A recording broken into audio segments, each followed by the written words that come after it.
Hello there, Mandy here. Restorative Grief with Mandy Capehart is not just a podcast. It's also a book, a free online grief group, and a one-on-one private coaching practice. If you are interested in learning more, visit mandykapehart.com to find out how restorative grief can help you heal heart, mind, body, and spirit. Welcome back to Restorative Grief with Mandy Capehart. You are listening to episode 190, titled Hold Space, Not Answers.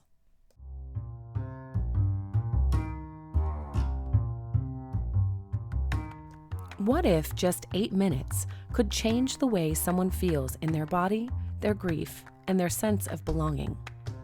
This week on Restorative Grief, we're exploring the quiet but radical power of presence, the kind that doesn't try to fix, but simply remains. Through the lens of nervous system regulation, relational safety, and what I call restorative witnessing, we are learning how to become the kind of person we all need in our hardest moments.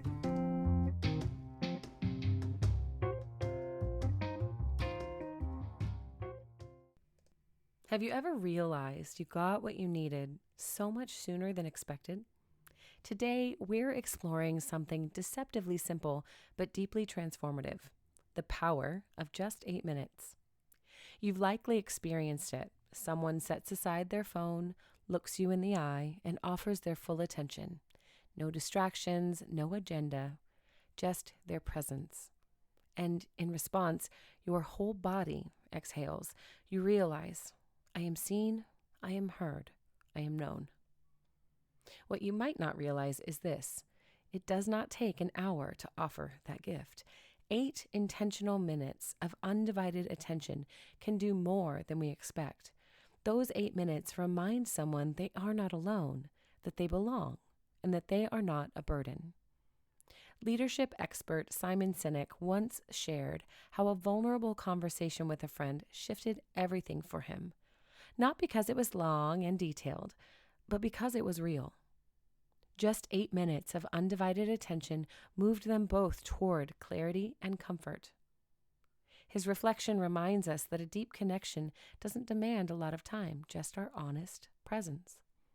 In grief work, we call this witnessing. It's not about fixing.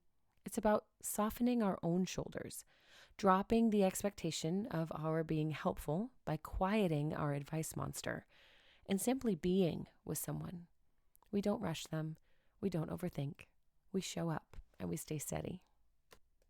In fact, just the other day, I did this with my own child. She's in that special and uncomfortable season of life where everything is awful and all the intensity of everything is too much. She described something outside of my power to influence or control, but I didn't want to leave her alone simply because it was uncomfortable and I couldn't change it.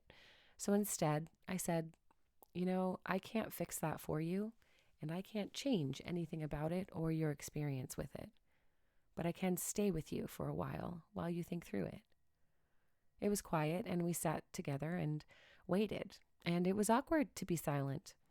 But it also led to a gentler, more playful interaction that ultimately helped her to regulate and move back toward the person she wants to be. This kind of presence, attuned, grounded, non-judgmental, has powerful effects on our nervous system, and it's not just a concept popularized by Sinek's anecdote. According to Dr. Stephen Porges' polyvagal theory, which we talk about frequently on this show, we co-regulate with others through safe, connected relationships. Just a few minutes of eye contact and empathetic listening signals to the body, you can relax. You can be safe here. Dr. Dan Siegel also describes this as interpersonal neurobiology. Our brains are literally shaped by relationships that offer co-regulation. And, as Carl Rogers taught, it's not about having the right words, but about creating a space of empathy, authenticity, and, wait for it, unconditional positive regard. This is the essence of witnessing that I call restorative. We want to be more than an audience for someone's pain. Restorative witnessing invites us to be present with them with open hands, not to rescue, but to remain. And that's where it gets a little tricky. Our culture doesn't train us to sit still like this. We're used to rushing in with solutions or feeling awkward in the silence. And maybe you felt that resistance too, a part of you whispering, I don't know what to say, or what if I mess this up? And that's okay. Resistance to stillness is natural, especially in a culture that rewards urgency. And that's why we practice, not just with our own thought exercises, but with our whole nervous system. Think about the last time you received an exciting or unexpected phone call. Maybe the visit was much shorter than expected, but it still left you feeling valued and connected and seen. That feeling of intentional connection, that is what we're after. So here's how you can start small. Consider a friend who could use a friend and offer a gentle question. What's been weighing on you lately? If they have a response, you don't need answers. You can offer a simple reflection like, well, that sounds heavy, and I can hear how much that's on your heart. Do you want to talk more? That's it. We're creating what I call the restorative container, a moment where just for those 8 minutes or so, the person in front of us knows they are safe and central. They don't have to edit themselves or minimize their truth. And the beauty of it, this restores us too.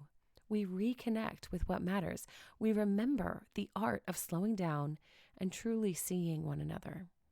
So here's your invitation and your gentle challenge. Make a plan. Pick a person. Set aside at least 8 minutes. Maybe it's just a phone call, or maybe it's a quick coffee date. Maybe it's sitting quietly next to someone and just offering your attention. But try one connection. Just 8 minutes. Because building a world where we witness each other well starts with small moments like this. And to help you step into that intention, you can grab the Patreon workbook, of course, or just use a notebook and we'll walk through it now. First, write down what comes up for you when you imagine just sitting quietly and listening to someone for 8 uninterrupted minutes. Do you feel anxious, bored, distracted, unsure of what to say? Write it all down, but no judgment. Next, ask yourself, where did I learn this response? Was it from your family or a faith community or a workplace? Understanding the roots of our resistance can loosen their grip. Then give yourself a somatic moment. Close your eyes and imagine offering 8 minutes of presence. Do you notice any tension in your body? If so, place a hand over that area and breathe into the space. Now, gently reframe your resistance. Write a little note to yourself. I don't have to fix anyone.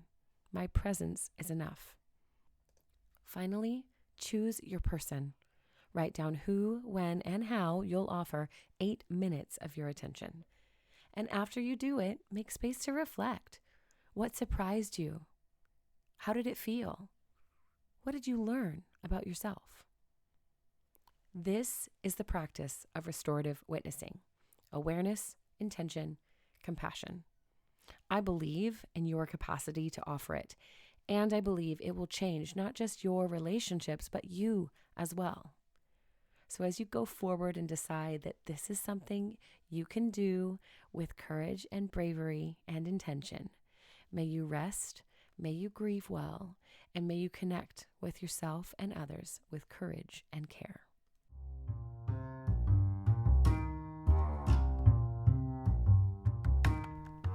Thank you for listening to episode 190 of Restorative Grief. Restorative witnessing is our new opportunity to practice and internalize awareness, intention, and compassion in the grief work. It is transformative, especially as a practice over time. And that it is a practice we repeat time and time again that will truly transform our relationships and us, which is completely worth it if you ask me. If this is your first time listening to Restorative Grief, welcome. I'm so glad that you're here. You'll find a link for all the resources and references mentioned in today's episode in the show notes, including a link to become a patron at patreon.com/MandyKPart. And to my existing patrons, thank you. I love your guts, and I hope you enjoy the workbook for this episode. It goes a little deeper than what we talked about in the conversation, so I am excited to hear what you think. And as always, before we go, just one more thing. Please remember, the only solution for grief is to do the work of grieving. Thank you for listening. I'll see you next week.